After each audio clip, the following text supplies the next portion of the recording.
po yung tunog ng FX na hindi pa nilalagyan ng disco. Ngayon lalagyan po natin siya nito. Okay na po, bro? Ano bro? Pakipatay po muna.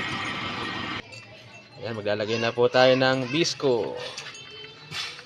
Ako nag-loss lang. Opo. Ito na po, lalagyan na natin.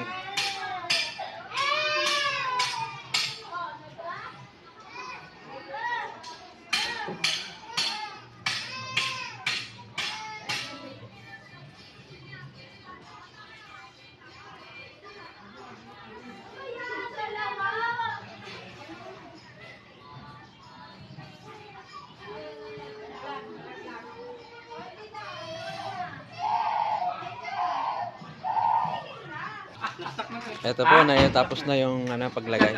I-revolution na po natin para humalo yung disco additive.